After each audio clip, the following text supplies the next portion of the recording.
Bonsoir Olivier Mathieu. Bonsoir. Votre association France Digital réunit les grands noms du secteur, les Blablacar, les Deezer, les ventes privées et beaucoup d'autres. Certains sont moins connus. Vous-même, vous êtes le PDG d'un groupe important, Price Minister, le site de vente en ligne. Beaucoup de gens ont manifesté aujourd'hui contre la réforme du Code du travail. Cette réforme crée des tensions. Est-ce qu'elle est utile ? Alors effectivement, on a été étonné de voir qu'il y avait autant de monde aujourd'hui malgré le mauvais temps. Donc vraisemblablement, cette réforme, elle touche une corde très sensible. Donc il y a beaucoup de nervosité autour de ces questions-là. Donc il y a deux questions. Il y en a une pour moi qui est est-ce que cette réforme est nécessaire? Est-ce qu'elle correspond à des attentes qu'on peut avoir en tant que chef d'entreprise, notamment dans le secteur du numérique que je représente et qui est un peu particulier, qui n'est pas forcément représentatif de l'ensemble des entreprises. On n'a pas forcément les mêmes besoins. Et puis après, il y a une question qui est, ça révèle aussi quelque chose d'autre, qui est de l'ordre de la relation à l'entreprise en France. Et c'est un point qui me semble important. Et on va en parler, mais je voudrais que vous nous disiez, vous, au nom de ces entreprises du digital qu'on connaît tous, ce que vous attendez de cette réforme du Code du travail. Qu'est-ce qu'elle vous apporte ? Alors, nous, on est plutôt favorable en fait à réformer le Code du travail. Donc, de manière, je dirais, un peu globale et symbolique, on pense qu'il faut réformer le Code du travail. Et donc, on a plutôt soutenu la loi de Myriam El Khomri.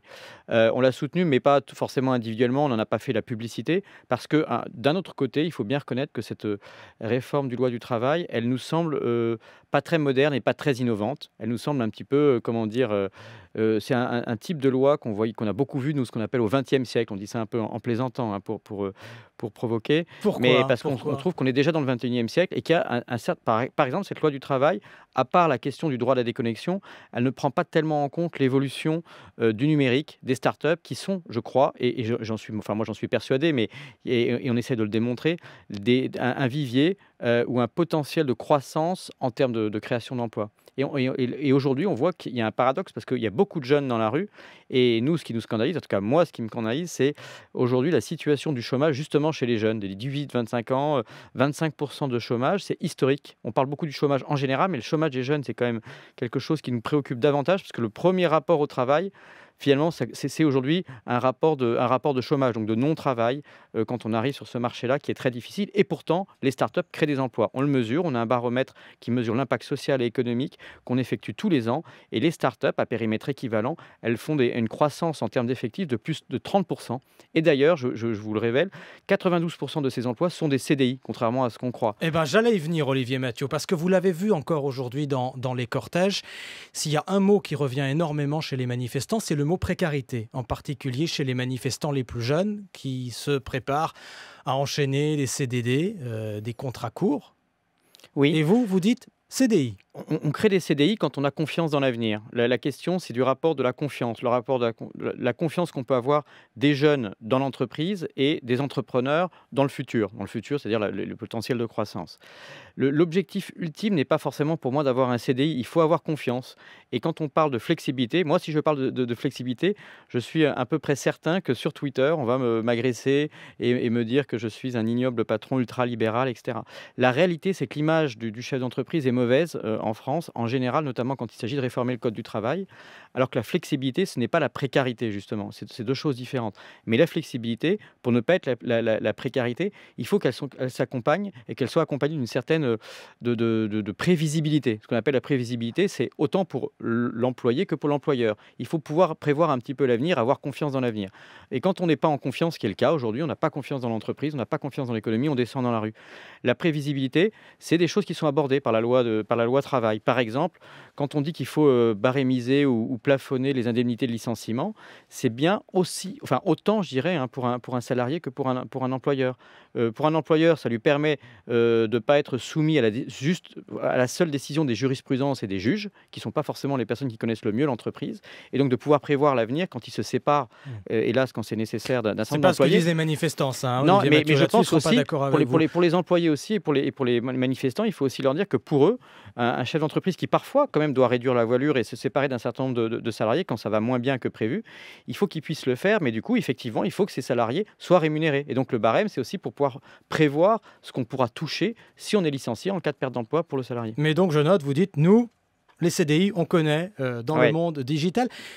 Vous avez commencé à critiquer quand même cette loi El Khomri au-delà du symbole en disant c'est une loi du XXe siècle. Qu'est-ce qui vous manque là, très concrètement ?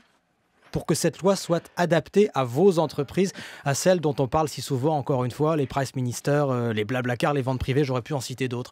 Mais on parle beaucoup de CDI parce qu'effectivement, dans le numérique, on a plutôt confiance dans l'avenir, donc on crée des emplois qui sont des emplois long terme, etc. Mais il est vrai aussi qu'on fait appel à un certain nombre de volants. Par exemple, on appelle ça des freelances, vous pouvez dire des CDD.